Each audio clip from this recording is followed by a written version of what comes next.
let's find out from you guys why you had babies.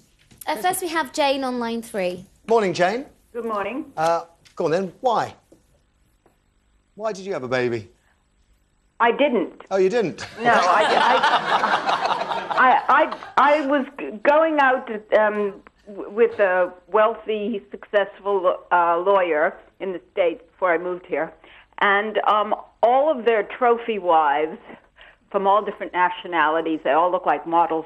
They all had their little babies, or were having babies, or talking about babies, and all the diapers being thrown into the Pacific Ocean and landfills, and we couldn't talk about anything else except babies, babies, babies.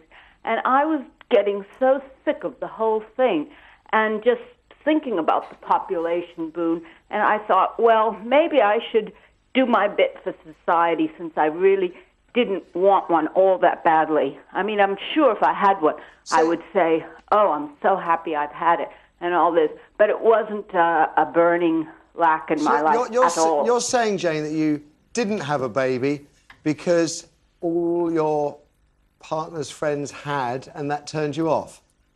Yeah, it was not only the having them, it was the whole sort of groupie thing about babies. Listen, you don't need to explain it to me, Jane. I'm right with you. I'm just amazed that anyone out there is prepared to join me. Thank you, Jane. Thank you very much. On line 1, we have Sarah. Wasn't the call I expected. Sarah, good morning. Good morning. So, do you feel pressure to have children? I mean... Yeah, I got married very young and sort of got pregnant soon after I got married. Right. And miscarried. And then it was like a miscarriage after miscarriage. I had 6 miscarriages altogether and had sort of a lot of fertility problems and everything. But I felt pressured to have a baby. I think from the family, from the community, from sort of culturally, it's like my parents wanted me to have a baby, my in-laws wanted me to have a baby. And as a couple, we were fine. I mean, if we didn't have children, we were getting along, we had good careers.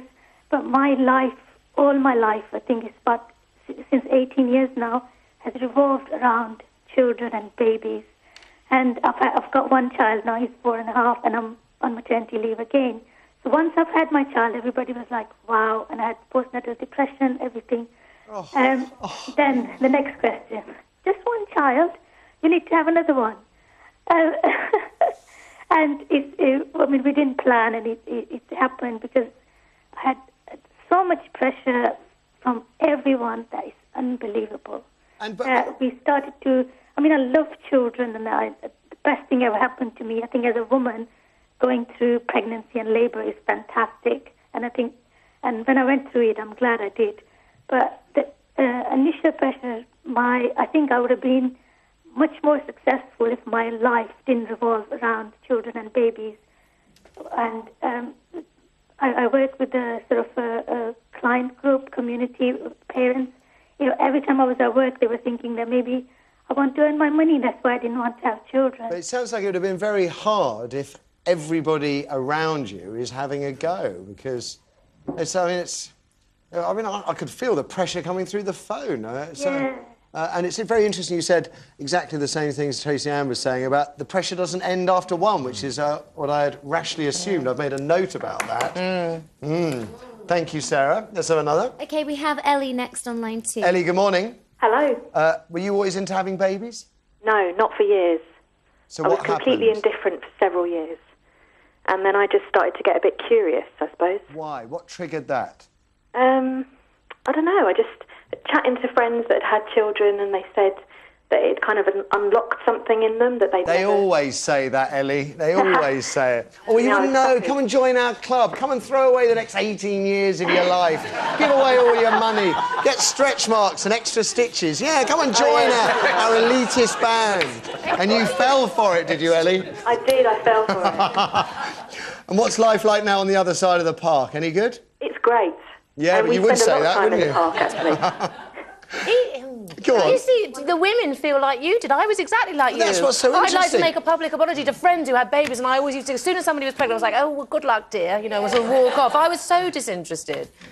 But that's kind of the point of the discussion, is it's quite interesting that women that perhaps don't think about having babies, feeling pressured into having babies. And quite frankly, as a man, I feel the pressure that women must feel, because everywhere you read, you've got to have one by this age, body clock here, IVF stories here. It's relentless. I knew a young woman who really was not, she was a career woman, was not going to have babies, and suddenly one day she came and the look on her face is, I'm pregnant.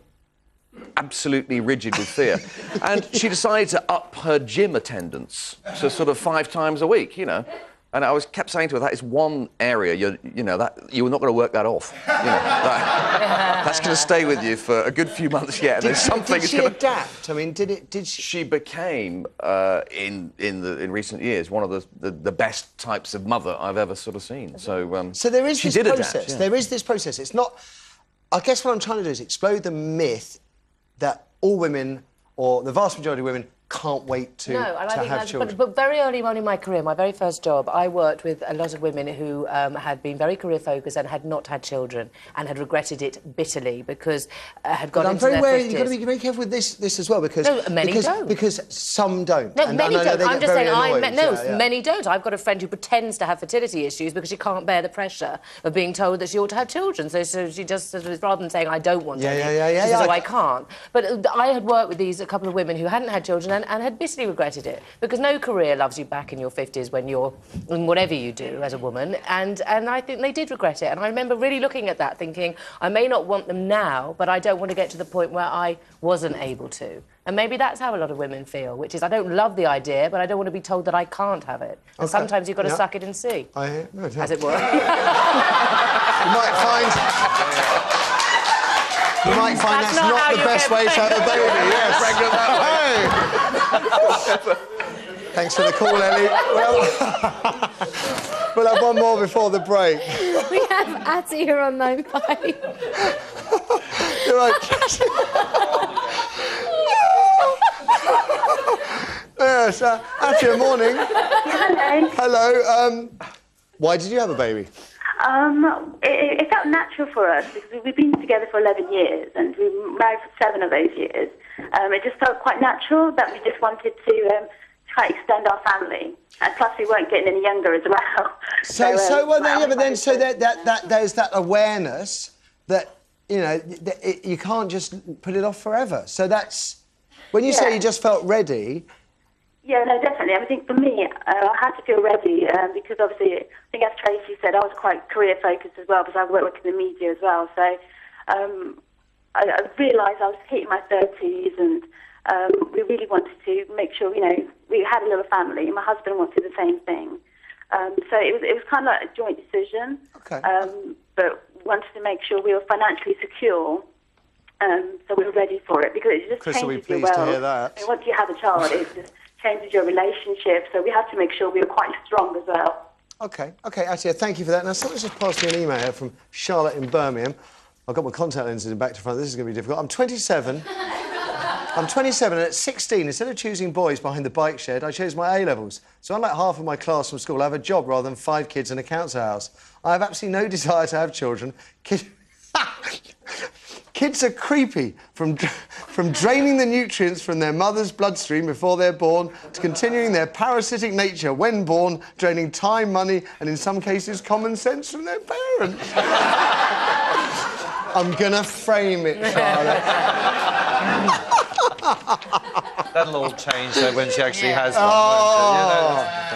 Now, after the break, we're asking if nagging is good for men. Women nag, apparently because they can't directly express their own needs. Well, I've never met one like that. Men need nagging because otherwise we wouldn't get anything done, which I suspect is true. Why? Because us blokes are very easily distracted. Are these preposterous stereotypes or bang on the money? Do men need nagging? 0207 173 5555 is the number for your calls. Dial it now. Dial it now. I told you to dial... Why haven't you dialed it now? We'll see you in 3. What did a Gloucestershire man do last year because he was so fed up with his nagging wife?